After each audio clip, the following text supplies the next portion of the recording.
ہمارے ہاں اسلام کہاں ہے؟ ہمارے ہاں اسلام کتاب میں ہے یا تقریر میں ہے، یا تقریر میں ہے یا تحریر میں ہے۔ اسلام دکھاؤ، کوئی کافر کہے ہم سے اسلام پورا ماڈل دکھاؤ اسلام کا، تو ہم اسے پوری دنیا میں کوئی شہر، کوئی گاؤں، کوئی ملک، کوئی قصبہ، عرب کا، عجم کا، کہیں ہم ایک ماڈل میں قصبہ، گاؤں بھی نہیں دکھا سکتے۔ اسلام کا ماڈل دکھاؤ تو ہم کتاب دیں گے، بھائی آپ یہ کتاب پڑھیں، یہ سیرت کی کتاب پڑھیں، یہ اسلام کے احکامات پڑھیں، آپ یہ قرآن پڑھیں کہ اسلام کہاں ہے؟ قرآن میں۔ اسلام ہمارا کہاں ہے؟ کتاب میں۔ ہمارا تقوی کہاں ہے؟ آپ کتاب پڑھیں۔ ہماری ہمدردی کے واقعات کہاں ہیں؟ آپ کتاب پڑھیں۔ ہمارے ایثار کے واقعات کہاں ہیں؟ آپ کتاب پڑھیں۔ ہماری حیا اور پردہ کہاں ہے؟ آپ کو مستورات کی کتاب دیتے ہیں، وہ آپ پڑھیں۔ ہمارا تقوی راتوں کا کہاں ہے؟ کتاب پڑھیں آپ۔ کامل اسلام کا ماڈل کہاں ہے؟ آپ کتاب پڑھیں۔ سارا اسلام تو کتاب میں پڑا ہے، اور کتاب سے ماڈل لینا بہت مشکل ہے۔ کسی آدمی کو آپ 500 صفحے کی کتاب پڑھا دیں کہ ڈرائیونگ اس طرح کرنی ہے، ہینڈل یوں پکڑنا ہے، گیئر یوں لگانا ہے، پاؤں یوں ایکسیلیٹر پہ چلانے ہیں، اور بریک یوں لگانی ہے، سائیڈ کے شیشے ایسے رکھنے ہیں، یوں دیکھنا ہے۔ 500 صفحے کے چیپٹر ڈرائیونگ کے آپ پڑھا دیں، اس کو آپ ڈرائیونگ سیٹ پہ بٹھا دیں، یہ ڈرائیونگ نہیں کر سکتا۔ 500 صفحے کی کتاب زبانی یاد کر کے یہ ڈرائیونگ سیٹ پہ ڈرائیونگ نہیں کر سکتا۔ 200 صفحے کی کتاب تیراکی کی سکھا دیں، پڑھا دیں، یاد کروا دیں، لیکن پانی میں اتر کے تیر نہیں سکتا، چاہے وہ تیراکی کے امتحان میں فرسٹ آ جائے، پانی میں اتر کے تیر نہیں سکتا۔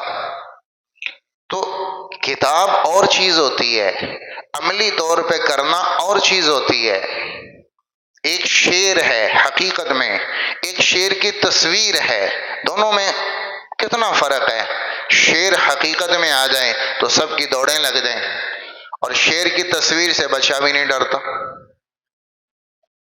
تو اسلام ہمارا کہاں ہے؟ تصویر میں۔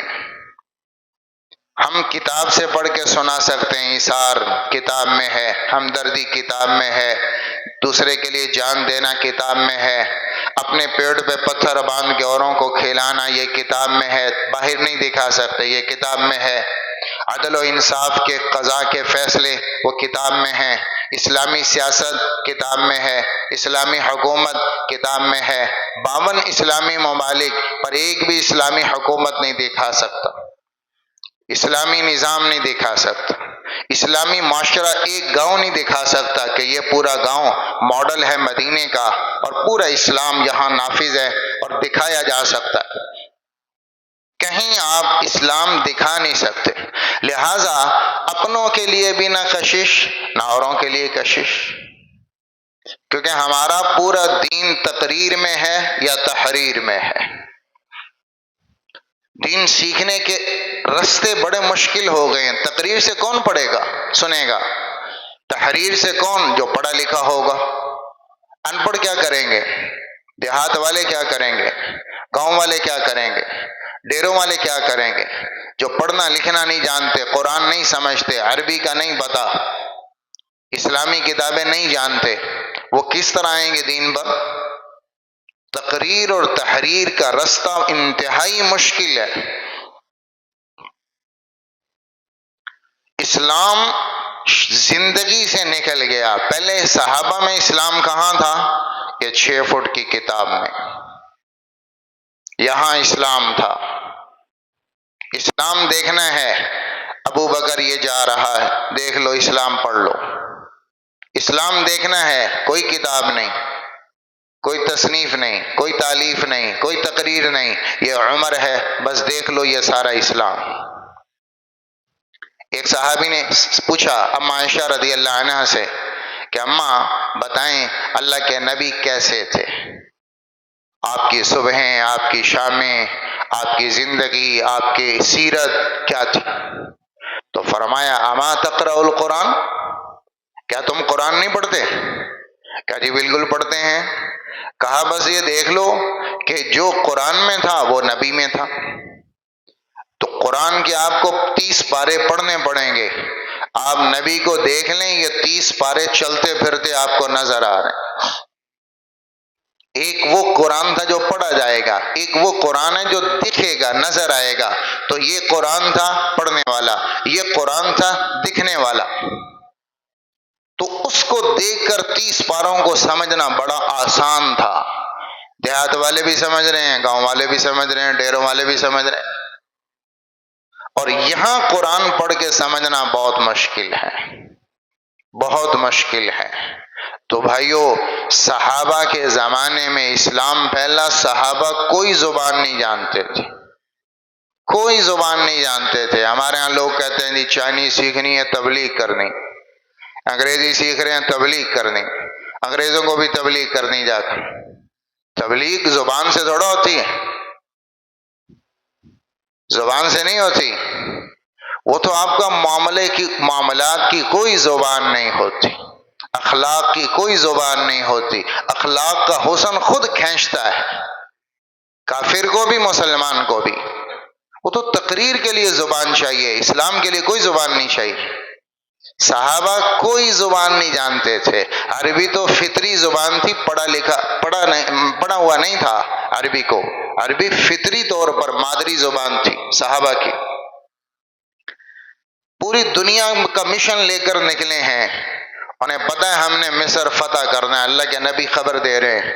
حالانکہ آپ کے زمانے میں مصر فتح نہیں ہوا، مصر حضرت عمر کے زمانے میں 16 ہجری میں فتح ہوا، لیکن آپ خبر دے کے جا رہے ہیں کہ دیکھو تم ان قریب مصر کو فتح کرو گے، جب مصر کو فتح کرنا تو اہل مصر سے حسن سلوک کرنا، چونکہ تمہاری ماں کا گھر ہے، تمہاری ماں کا گھر ہے، کہ تمہاری والد اسماعیل علیہ السلام عرب کے باپ تھے، تو اسماعیل کی ماں ہاجرہ مصر کی ہیں، اسماعیل کی والدہ ابراہیم کی بیوی، دوسری بیوی زوجہ ہاجرہ مصر کی ہیں، اور آپ فرما کے جا رہے ہیں کہ دیکھو تم مصر فتح کرو گے، جب مصر فتح ہو جائے تو خیال کرنا کہ مصر والے تمہارے رشتہ دار، تمہاری ماں کا گھر ہے۔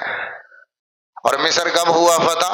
16 ہجری، حضرت عمر کا زمانہ، اور آپ ابھی تھے تو اللہ کے نبی نے بتا دیا مصر فتح ہوگا، اور صحابہ جانتے ہیں مصر افریقہ میں ہے، اور افریقہ میں عربی کوئی نہیں، افریقہ میں عربی کوئی نہیں، وہ اپنی زبان بولتے ہیں مصر والے، تو صحابہ ابھی سے ان کی زبان سیکھنا شروع کر دیتے، چونکہ اللہ کے نبی نے کہا مصر فتح ہوگا، تم نے مصر جانا ہے اور دین پھیلانا ہے، تو اس لیے مصر کی زبان سیکھنا شروع کر دیتے۔ کسی نے مصر نہیں سیکھا کہ مصر والے کیا بولتے ہیں، کہ تبلیغ کے لیے زبان نہیں چاہیے، مصر کی زبان نہیں سیکھی۔ کسرا ٹوٹا تو اللہ کے نبی نے کہا اما القیصر فلا قیصر بعدہ واما کسرا فلا کسرا بعدہ، یہ آج جو قیصر ٹوٹے گا اور آج جو کسرا ٹوٹے گا، پھر قیامت تک نہ قیصر آئے گا نہ کسرا آئے گا، کیونکہ 3000 سال سے کسرا کی حکومت چلی آ رہی تھی، 3000 سال سے یہ حکومت کھڑی تھی۔ تو آپ نے کہا ہم جو کسرا اب توڑیں گے قیامت تک کسرا دوبارہ نہیں آئے گا، اور اب ہم جو روم امپائر کو توڑیں گے تو قیامت تک یہ امپائر دوبارہ نہیں بنے گا۔ تو اللہ کے نبی نے کہہ دیا ایران فتح ہوگا، کسرا فتح ہوگا، ایران اور عراق فتح ہوگا۔ کسی صحابی نے فارسی ایران کی زبان نہیں سیکھی، کیا ہمیں تبلیغ کرنے جانا ہے، ہمیں یمن جانا ہے، ہمیں حبشہ جانا ہے، ہمیں مصر جانا ہے، ہمیں ملک شام جانا ہے، ہمیں روم توڑنا ہے تو رومی آنی چاہیے، ہم نے روم والوں کو دعوت دینی کہ لچر عذر ہے، بیکار عذر ہے کہ ہم اس لیے زبانیں سیکھ رہے ہیں کہ تبلیغ کریں گے۔ تبلیغ کی کوئی زبان نہیں ہوتی، تبلیغ تو آپ کے اندر سے نظر آتی، چھلکتی۔ تو صحابہ اکرام کیا تھا ان میں جس نے کشش ڈالی اسلام کی؟ وہ حسن معاملہ تھا، معاملات کا حسن تھا جس نے کھینچا، معاملات کا حسن تھا، وہ ان کے معاملات دیکھ کر زیر ہو گئے،